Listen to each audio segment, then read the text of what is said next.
Good morning, students. Welcome to Concept Class. Today, we move into one of the most significant periods of modern Indian history, the first phase of the Indian national movement from 1885 to 1907. This is often called the moderate phase because the early leaders of the Indian National Congress adopted a peaceful and constitutional approach.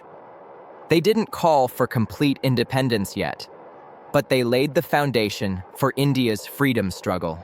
Let's explore who these early nationalists were, what they stood for, and how their efforts awakened political consciousness across India.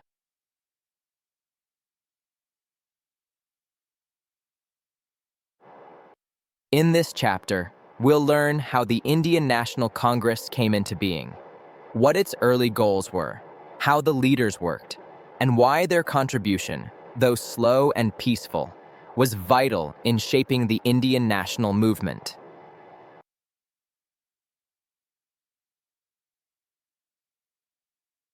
Before 1885, nationalism was spreading through various associations like the Pune Sarvajanik Sabha, the Bombay Presidency Association, and the Indian Association in Calcutta. These groups worked locally, but soon realized that India needed a single national platform to present its demands.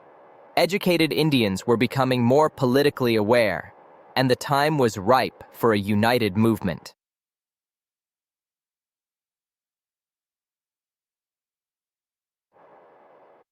The Indian National Congress was founded in 1885 by Alan Octavian Hume, a retired British civil servant. He believed that educated Indians needed a safe outlet to express their political opinions. The first session was held in Bombay, attended by 72 delegates from across India. Womesh Chandra Banerjee presided over it. At first, the Congress was cautious and loyal to the British Crown, but it soon became the cradle of Indian nationalism.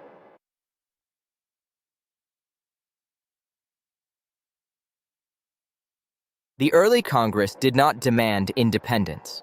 Its primary goal was to create a sense of unity among Indians and to provide a peaceful forum to discuss their grievances. It sought reforms within the British system, like greater representation, fair taxation, and equality in employment. Their approach was cautious but strategic. They were building the political foundation of a modern Indian nation.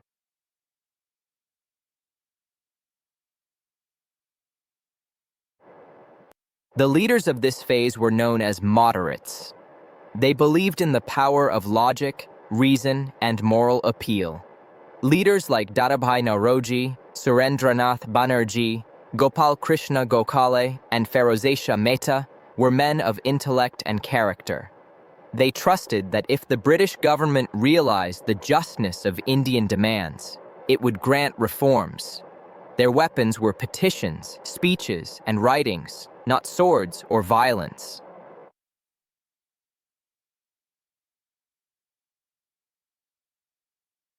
The moderates believed in what we call the 3 Ps: petition, prayer, and protest.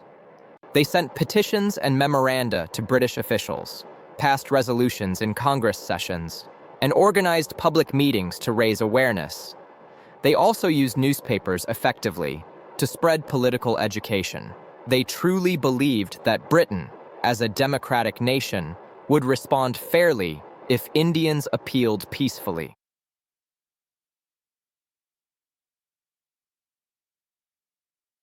The moderates raised a range of political, economic, and administrative issues.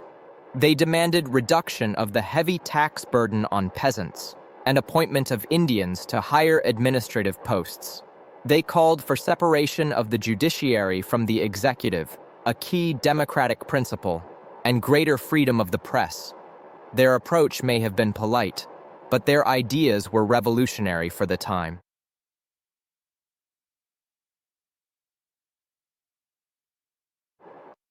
The greatest contribution of the moderates was awakening the Indian mind. They taught people to think of India as one nation. Through speeches and writings, They revealed the economic exploitation under British rule, what Dadabhai Naoroji called the drain of wealth. They brought political discussion into homes and schools, teaching people to question injustice and believe in self-rule. They might not have achieved immediate success, but they prepared the soil for the future struggle.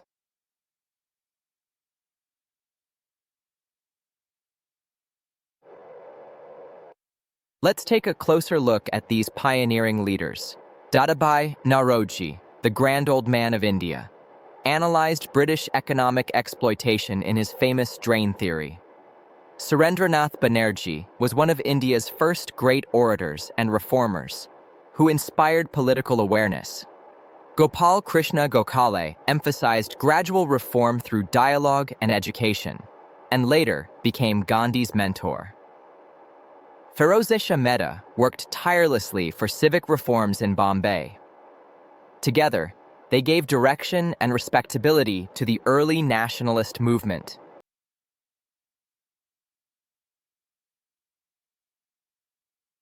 Despite their noble intentions, the moderates had limitations. Their methods were slow, and they trusted the British sense of justice too much. Their movement was confined mainly to the educated middle class and did not reach peasants or workers. By the early 1900s, a new generation of leaders began to lose patience with their cautious approach.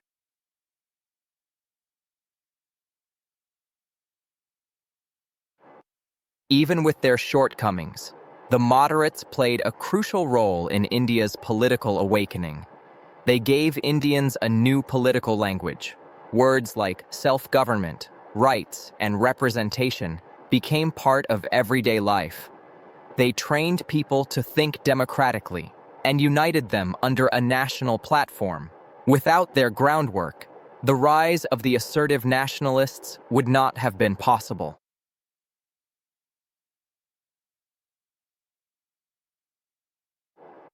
The turning point came with the partition of Bengal in 1905, carried out by Lord Curzon. He claimed it was for administrative efficiency, but Indians saw it as an attempt to divide Hindus and Muslims. The moderates opposed it through petitions and speeches, but the younger generation demanded stronger action, boycott, Swadhi, and self-reliance. By 1907, at the Surat session of Congress, the differences between moderates and extremists led to a split, marking the end of the first phase.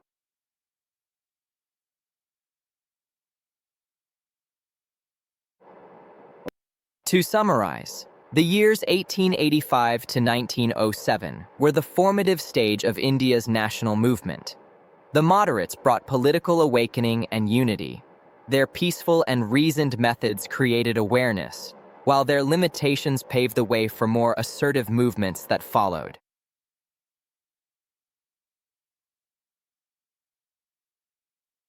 In conclusion, remember, the moderates were not revolutionaries, but visionaries. They believed in peaceful persuasion and moral strength. Their progress was slow, but without their foundation, leaders like Tilak, Gandhi, and Nehru would not have found a politically awakened India. The first phase of our national movement was truly the Age of Awakening, the moment when India began to dream of freedom.